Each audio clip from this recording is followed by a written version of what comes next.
Science Director Na had not slept in 3 days. Her laboratory was filled with data screens showing sensor readings from across the galaxy. What had started as one impossible discovery was becoming something much bigger. "Show me the Helios Rift." "Readings again," she told her assistant. The screen changed to show another forbidden zone on the other side of the galaxy. The Helios Rift was a tear in space itself, where reality seemed to break down. Ships that went too close simply disappeared, but the data showed energy signatures there too. Faint ones, but similar to what Captain Yoon had found in the Keth Nebula. Na's forearms moved quickly as she compared the readings. The patterns were the same. Someone was working in the Helios Rift, just like in the nebula. "Director," her assistant said, "we have found more." Na turned to see 17 different locations marked on a galaxy map. Each one was a forbidden zone. Each one now showed signs of the mysterious ships. "How long have they been there?" Na asked. "We think for years, maybe decades. Our old sensors were not good enough to detect them. Only the new equipment shows these signals." Na felt her blood run cold. This meant the unknown civilization had been operating throughout the galaxy for a very long time. They had been invisible, working in places no one else could go. She called Admiral Bin immediately. "Admiral, we need to meet. What we found is much bigger than one ship." An hour later, Na stood before the emergency council meeting. Representatives from 12 different species filled the chamber. All of them looked worried. "Members of the council," Na began, "the ship in the Keth Nebula is not alone. We have found evidence of similar activity in 17 forbidden zones across the galaxy." The room erupted in noise. Representatives spoke in dozens of different languages, all expressing shock and fear. Admiral Bin raised his hand for silence. "Director Na, please continue." Na activated the main display. It showed the galaxy map with all 17 locations marked in red. Each of these zones has been considered impossible to enter. The maelstrom of Vega, where spacetime itself is twisted. The quantum storms of Sector 7, where matter randomly changes into energy. The gravity wells of the outer rim, where even light cannot escape. She paused to let this sink in. In every single location, we now detect signs of organized activity. Mining operations, research stations, and ships that move with purpose. Commander Hay, who had been invited to the meeting, stood up. "If I may, Director Na, the ship we observed was not struggling against the dangerous conditions. It was using them as a power source." Dr. Tay, the Council's expert on alien technology, leaned forward. "Commander, that is impossible. No known physics allows for such technology. Yet we saw it with our own eyes," Hay replied. "The ship was drawing energy from gravity fields that should have crushed it." Na brought up new data on the screen. "Dr. Tay, we have analyzed the energy patterns. These ships do not work like ours. We build ships to resist dangerous forces. These ships are built to use dangerous forces." The representative from the Kalani Empire spoke up. "What does this mean for galactic security? If this unknown species can operate in forbidden zones, they could attack us from anywhere. Or defend themselves in places we cannot reach," added the Vorthak delegate. Na nodded. "That brings us to the most troubling discovery. Analysis of the energy signature suggests these ships are not from any known species in our database. This is a completely unknown civilization." The chamber fell silent. In over 1,000 years of galactic exploration, new species were rare. New species with impossible technology were unheard of. Admiral Bin spoke carefully. "Director Na, do we have any idea how advanced this civilization might be?" "Admiral, I believe we are asking the wrong question. This is not about being more advanced. This is about thinking completely differently." Na changed the display to show energy readings. "Look at these patterns. Our ships use energy to push against gravity, radiation, and other forces. These ships use those same forces as fuel. They do not see dangerous space as an enemy to fight. They see it as a resource to harvest." Dr. Tay studied the data. "If this is true, then these beings could access parts of the galaxy we never knew existed. All the forbidden zones we marked as empty might actually be full of activity." "Exactly," Na confirmed. "We have been mapping only the safe parts of the galaxy. These ships live in the dangerous parts." Commander Hay added another thought. "If they can survive in forbidden zones, what do they consider normal space? To them, our colonies might seem impossibly weak and fragile." The implications hit everyone at once. If this unknown species saw forbidden zones as normal space, then the entire galactic civilization existed only in what they might consider the safest, most boring regions. The Kalani representative asked, "How many ships might there be?" I looked at her data. Unknown. If they have been operating for decades without being detected, there could be hundreds, maybe thousands, or millions, Dr. Tay added quietly. The meeting continued for hours. Questions were asked that had no answers. Plans were made for situations no one understood. Finally, Admiral Bin made a decision. We need direct contact. Captain Yoon, your ship has the best sensors and the newest shields. You will return to the Keth Nebula and attempt communication. Captain Yoon stood up. Admiral, our shields cannot protect us inside the nebula. We would not survive more than a few minutes. Then we will upgrade your ship with our best experimental technology. This is too important to ignore. As the meeting ended, Na remained behind to study the data. She pulled up readings from the furthest forbidden zone, a region called the Deep Void where space itself seemed to end. Even there, faint energy signatures suggested someone was working. She realized the galaxy was much stranger than anyone had imagined. Civilization had grown up in the safe spaces between the dangerous ones. But now it seemed the dangerous spaces were not empty at all. They were home to someone else. Someone who had learned to live where others could only die. Na looked at the star maps with new eyes. All the red zones marked as forbidden might actually be the busiest, most populated parts of the galaxy. The known civilizations might be living in the empty spaces, while the real action happened in the deadly zones. The question now was simple. Who were these people, and what did they want? More importantly, after hiding in the forbidden zones for so long, why had they allowed themselves to be detected now? Captain Yoon gripped his command chair as the ship shook violently. The Keth Nebula was fighting them every step of the way. Warning lights flashed red across the bridge as the experimental shields struggled against forces that could tear apart planets.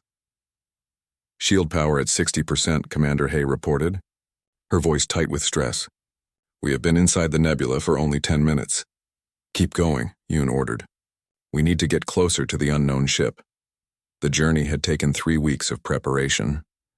Council engineers had equipped their ship with the most advanced shields ever built.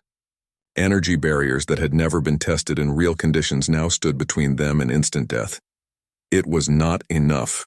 Captain, the engineer called out, the gravity shears are too strong. Our hull is starting to crack.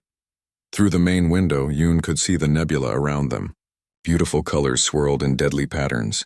Each cloud of gas contained enough radiation to kill 1,000 people. The gravity fields twisted space itself into impossible shapes. Yet somewhere ahead of them, the unknown ship moved through this hell like it was a pleasant afternoon. Sir, Hay said suddenly, I am detecting the ship. It is 2,000 kilometers ahead. Can we reach it? Not at this rate. We will lose shields completely in 15 minutes. Yoon made a hard choice. Send a wideband signal on all frequencies. Tell them we are here and that we want to talk. The message went out in every language the galaxy knew. Basic mathematical signals, universal friendship codes, and emergency distress calls all mixed together. For 5 minutes, nothing happened. The alien ship continued its work, ignoring them completely. Then the communication system crackled to life. Unknown vessel, you are in extreme danger. Your ship cannot survive in this region. Why are you here? The voice was strange. It spoke in broken galactic common, with an accent no one recognized. But the words were clear. This is Captain Yoon of the Galactic Patrol Ship Starweaver. We wish to establish contact with your people. A pause. Then, you wish to die? Your shields are failing. You have perhaps 10 minutes before your ship breaks apart. Yoon looked at his readings. The unknown being was right. Their shields were dropping faster than expected. We took this risk to meet you. Our people need to know who you are. Another pause, longer this time. Captain Yoon, transmit your exact location. Follow our guidance exactly, or your crew will die. Before Yoon could respond, something impossible happened. The crushing gravity around their ship suddenly became manageable. The radiation levels dropped to safe ranges. It was as if someone had created a pocket of normal space around them. How did they do that? Hay whispered. The voice came again. Follow the navigation path we are sending you. Do not deviate. The safe corridor is very narrow. On their screens, a complex flight path appeared. It wound through the nebula in a pattern that made no sense to normal navigation. Sometimes it curved toward areas of stronger gravity. Other times it dove through radiation fields. Captain, the helmsman said, this path goes through the most dangerous parts of the nebula. Follow it exactly. Yoon ordered. As they moved along the strange route, Yoon began to understand something incredible. The path was not avoiding the dangerous areas. It was using them. Each gravity field pushed them forward. Each radiation cloud provided energy for their movement. The unknown ship was not just surviving the nebula. It was turning the nebula into a highway. After 20 minutes, they emerged into a calm area that should not have existed. A bubble of stable space sat in the heart of the nebula, protected by energy fields that bent the deadly forces around them. And there, waiting for them, was the ship they had come to find. Yoon stared at it in wonder. The vessel was unlike anything in the galactic database. Instead of the smooth curves most species preferred, it was angular and rough. It looked like it had been built to survive anything the universe could throw at it. "Captain Yoon," the voice said, "prepare for docking. We will bring you aboard." A docking tube extended from the alien ship. As their vessels connected, Yoon felt nervous and excited. This was first contact with a completely unknown species. The airlock opened and Yoon got his first look at the beings who could live in forbidden space. They looked surprisingly familiar. 2 arms, 2 legs, 1 head with 2 eyes. They were shorter than most galactic species and seemed fragile compared to the massive Vorthak or the armored Kalani. But their eyes held an intelligence that was immediately obvious. I'm Captain Yoon," the leader said, extending his hand in a gesture Yoon somehow understood as friendship. "Welcome to human space. Human." Yoon repeated the word carefully. "Yes, we are humans from a planet called Earth, and you are the first aliens we have met face to face." Yoon's minds raced. "The first? But you have been operating in forbidden zones across the galaxy for years."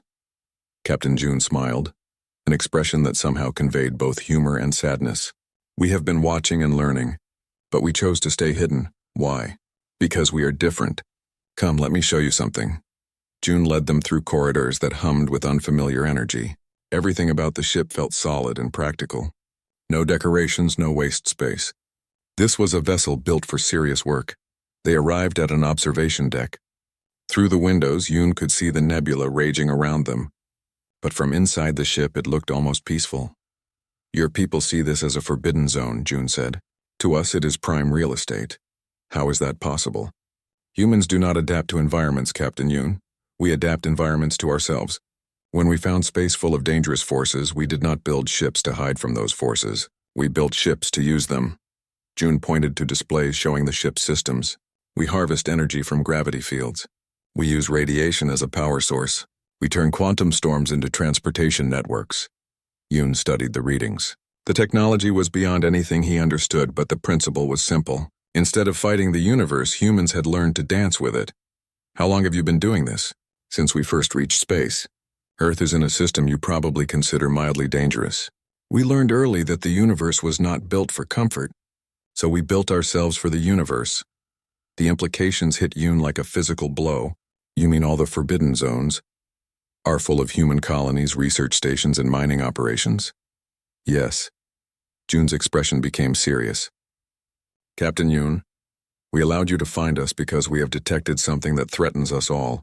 There are things moving in the deep void, in spaces so dangerous that even we avoid them. Something is coming, and your people need to know."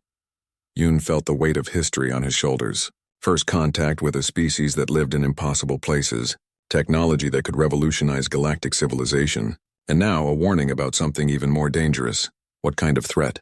"The kind that makes forbidden zones look safe," Yoon replied. "We need to talk." Captain Yoon sat in the meeting room aboard the human ship, still trying to process what he had learned. The room was simple and practical like everything else he had seen. But the information Captain Yoon was sharing was anything but simple. "You have to understand," Yoon said, leaning forward. "Humans discovered space travel during a war. Our planet was dying and we needed resources fast. We could not afford to be careful." Engineer Sue, a young human woman, activated a holographic display. It showed Earth's solar system, but not as Yoon expected to see it. "This is our home system," Sue explained. "Most species would consider it borderline habitable. High radiation from our star asteroid fields and gravitational anomalies." The display zoomed in on various locations. Each one showed human installations in places that should have been impossible to build. "We have cities built inside asteroid belts," Sue continued. mining stations that operate in solar windstorms, research facilities that sit in the gravity shadows of gas giants. Commander Hay, who had been silent until now, spoke up. But why choose such dangerous locations? Captain June smiled. Because dangerous locations have the best resources. The asteroid belts have metals we need. The solar storms provide energy. The gravity fields let us test new technologies. Dr. Lee, an older human with gray hair, joined the conversation. Other species see obstacles. We see opportunities. It is not that we are braver or stronger. We just think differently. Show them the colony data, June said to Sue.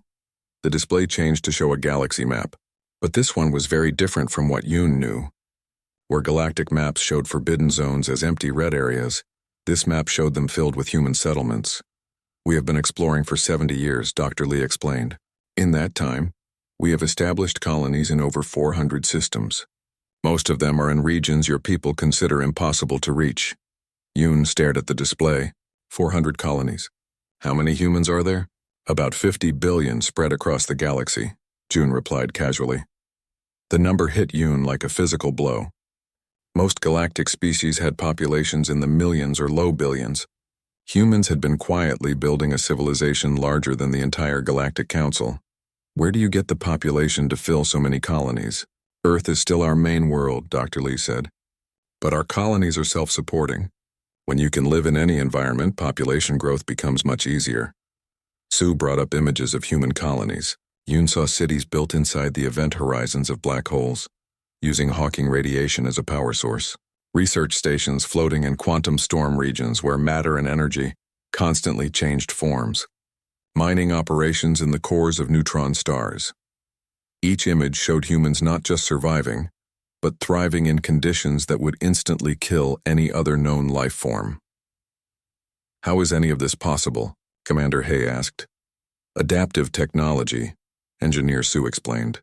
We do not build standard ships and try to make them work everywhere. We build specific tools for specific environments. She showed them different types of human vessels. Ships that looked more like living organisms than machines. Craft that seemed to be made of crystallized energy. Vehicles that appeared to exist in multiple dimensions at once.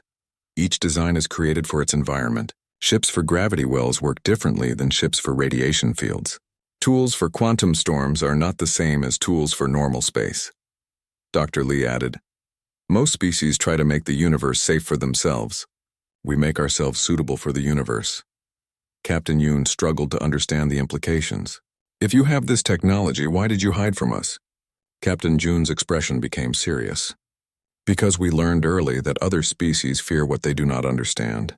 When we first detected galactic civilization, we studied you for decades before making any decisions. And what did you learn? That galactic society is built on the idea that space is mostly empty and dangerous. Your laws, your trade routes, your entire civilization assumes that most of the galaxy cannot be used. Dr. Lee pulled up historical data. We watched as various species marked region after region as forbidden. Places where we already had colonies were declared impossible to visit. We realized, June continued, that revealing ourselves would change everything. Your entire understanding of the galaxy would have to be rewritten. Engineer Sue showed them communication logs. We have been listening to galactic broadcasts for 50 years. We learned your languages, studied your cultures, and watched your politics. What we saw made us cautious, Dr. Lee said. Wars fought over resources that we consider common. Trade disputes over territory that represents less than 1% of usable space. Political arguments about expansion into regions we consider overcrowded. Yoon began to understand. You were protecting yourselves. And protecting you, June added. Imagine what would happen if your people suddenly learned that everything they thought they knew about space was wrong. That the forbidden zones were not empty, but full of a civilization they had never heard of. Commander Hay leaned forward. But you said something was threatening you. Something in the deep void. The mood in the room changed immediately. All the humans looked worried. Dr. Lee activated a new display. It showed the galaxy, but focused on regions even humans avoided. Places where space itself seemed to break down. We have detection stations in most forbidden zones, Dr. Lee explained. Recently, we have been picking up signals from areas so dangerous that even we cannot go there safely. The deep void regions, Engineer Sue said, are places where the fundamental forces of the universe do not work normally. Matter behaves strangely. Time moves differently. Even light gets confused. We have research stations at the edges of these regions, June continued.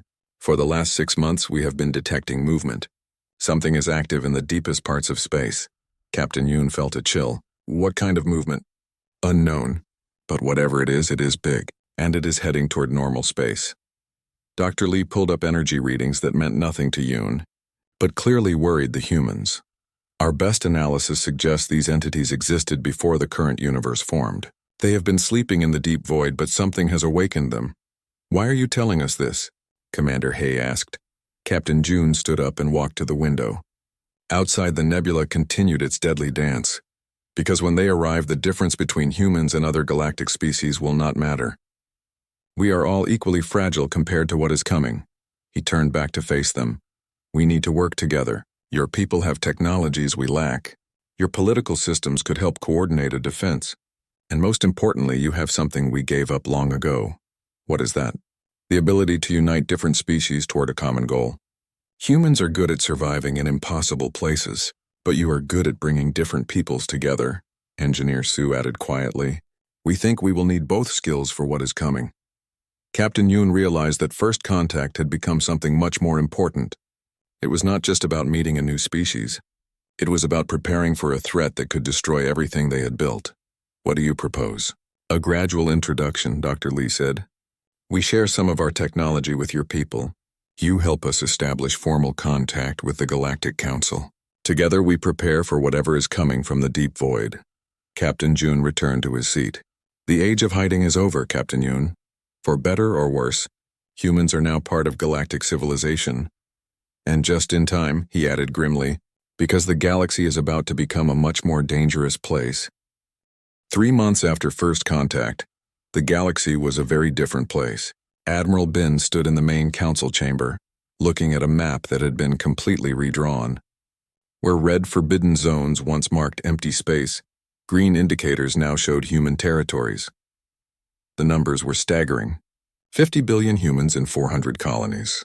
More people than the entire Galactic Council combined, living in places that were supposedly impossible to reach.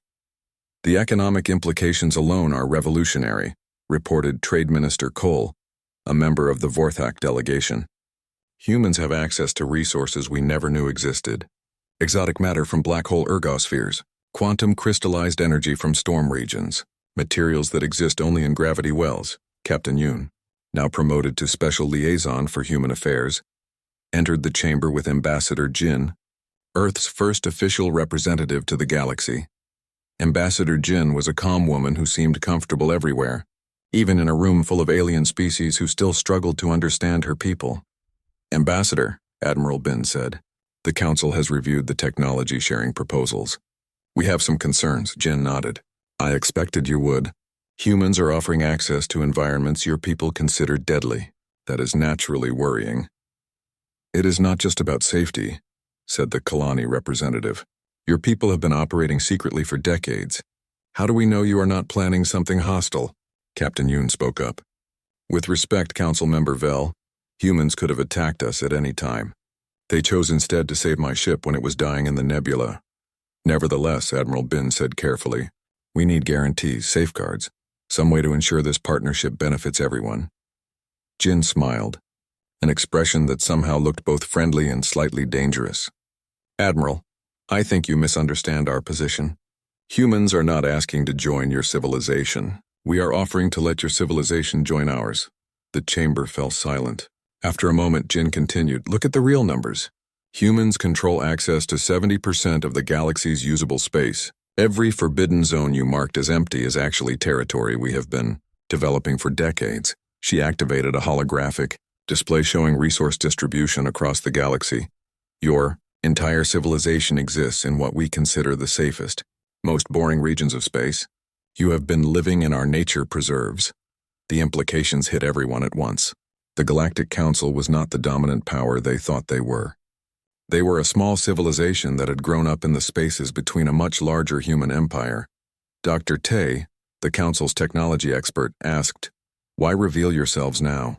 You could have stayed hidden indefinitely. Jin's expression became serious, because something is coming that threatens all of us. Show them the latest readings, Captain Yoon. Yoon activated the threat analysis display. It showed the deep void regions where even humans feared to go.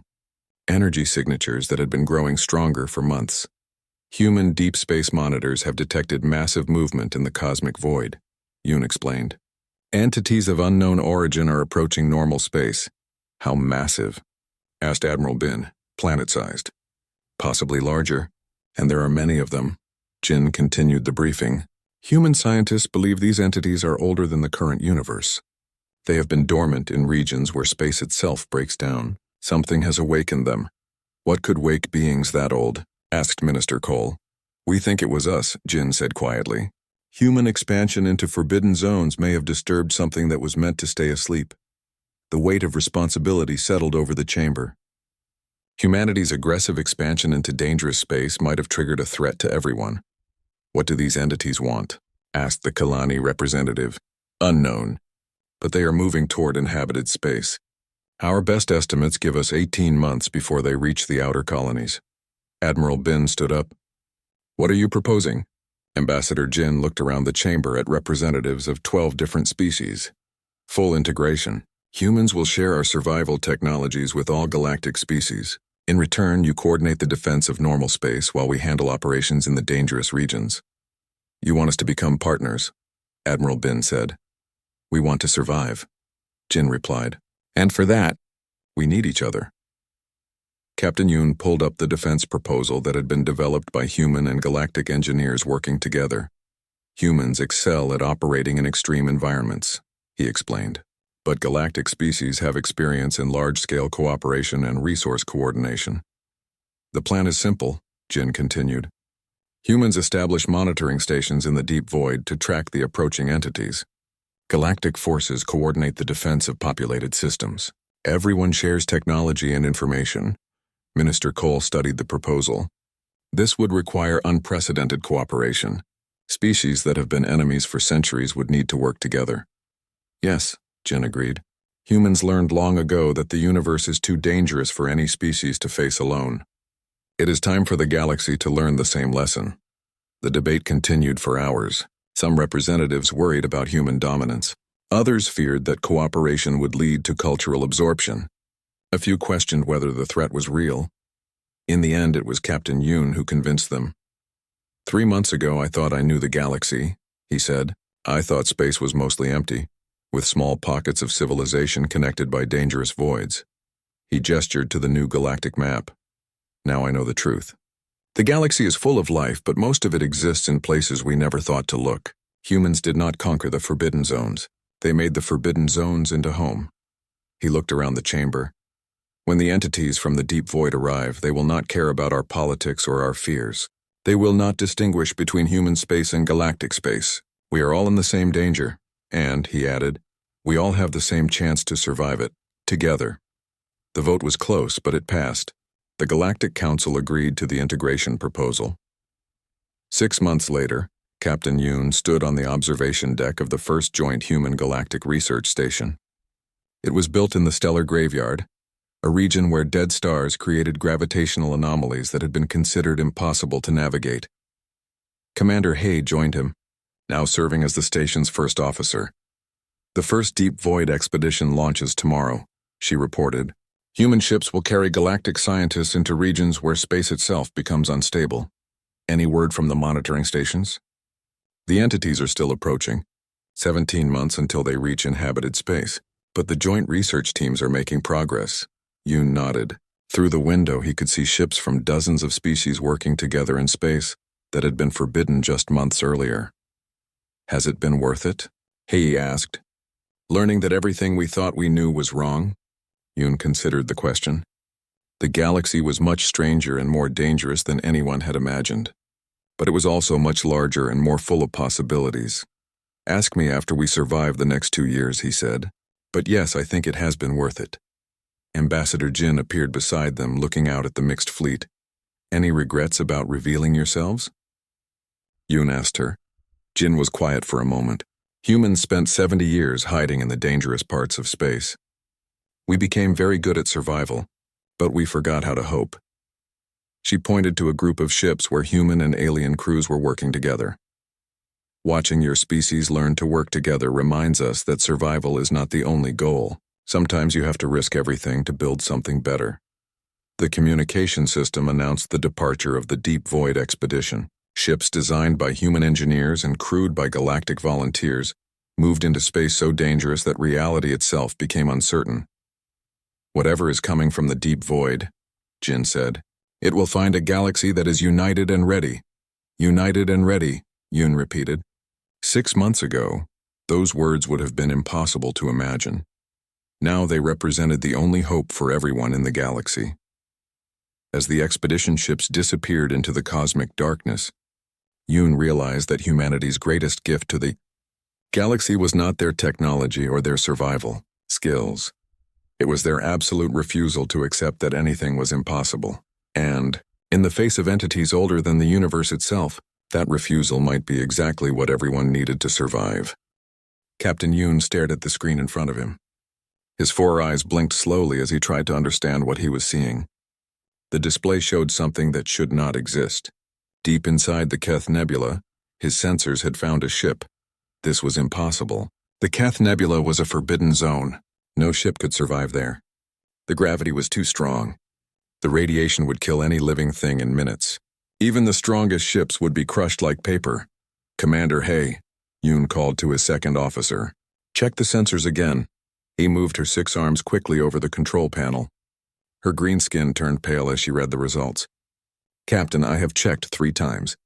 The readings are the same. There is a ship in the nebula." Yoon felt his heart's beating faster. In his 30 years of service with the Galactic Patrol, he had never seen anything like this. The Keth Nebula had been off limits for 200 years. The last ships that went there never came back. "What kind of ship is it?" Yoon asked. Hay's tentacles moved as she worked. "The computer does not recognize it, Captain. It is not in our database. The energy signature is unlike anything we have seen." Yoon walked to the main display. The nebula looked beautiful from the outside. Swirling clouds of gas glowed in purple and blue, but he knew the truth. Inside those pretty colors was death. Gravity fields that could tear apart a moon. Radiation that could cook a person from the inside out. Yet somehow a ship was moving inside it. Not just surviving, but moving with purpose. The vessel seemed to be going somewhere specific. "Send a message to Admiral Bin at headquarters," Yoon ordered. "Mark it as urgent. We have found something impossible." While they waited for a reply, Yoon studied the readings. The ship was not just alive in the nebula. It was doing something. The energy pattern suggested it was working. "Mining, maybe, or studying something," Captain Hay said, her voice quiet. "Look at this." She pointed to a smaller screen. It showed the ship's path over the last few hours. The vessel was not moving randomly. It was following a careful pattern, moving from one area to another. "It knows where it is going," Yoon whispered. The reply from Admiral Bin came faster than expected. The message was short but clear. "Maintain safe distance. Do not approach. Send all data immediately." Yoon understood why. If word of this got out, it would change everything. Every species in the galaxy knew about forbidden zones. They were places where no one could go. The Keth Nebula was one of the worst. Even the mighty Vorthak Empire with their advanced technology had lost ships there. But this unknown ship was not just surviving. It was working. "Hey, start recording everything.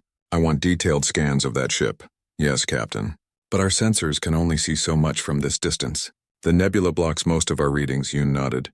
He knew the limits of their equipment. Even the best sensors in the galaxy could barely see into a forbidden zone. The energy and gravity fields scrambled most signals. Hours passed as they watched. The mysterious ship continued its work. Sometimes it would stop in one place for a long time. Other times it would move quickly to a new area. It seemed to know exactly what it was doing. "Captain," Hay said suddenly, "I'm getting new readings." "The ship is using the gravity fields. What do you mean?" "Our computers show the ship is not fighting against the gravity. It is using it. The gravity is making the ship stronger, not weaker."